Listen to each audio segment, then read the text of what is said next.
কবিতাৰ শিৰোনাম মই উৰ্মিলাই কৈছোঁ। কবি ৰিজু নেওগ হাজৰিকা।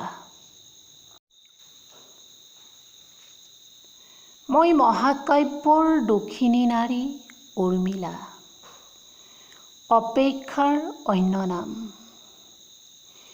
প্ৰিয়জনৰ অপেক্ষাত 14 বছৰ।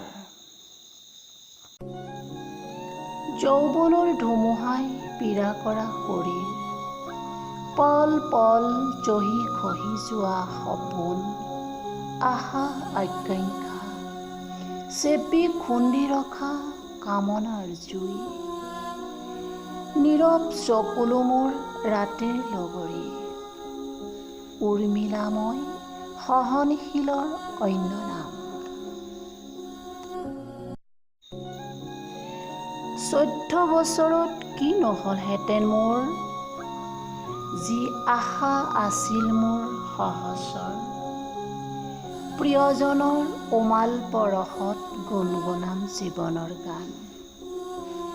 ৰাতিবোৰ নিজান হ'ব, জোনাকে ভৰিব মন। কিন্তু নিষ্ঠুৰ নিয়তিৰ আহ্বানত আঁকোৱালি ললো নিঃসংগ জীৱন।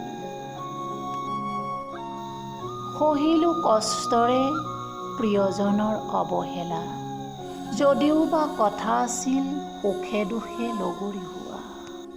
উৰ্মিলা মই ভাতৃৰ ভক্তিৰে মহান হোৱা লক্ষ্মণৰ উপেক্ষিতা।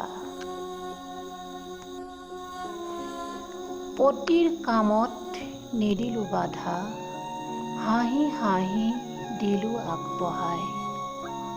অথচ জগতে নাম নললে মোৰ কাহানিও। কি দোষ আছিল মোৰ, কিয় হলো মই অৱহেলিত বঞ্চিত।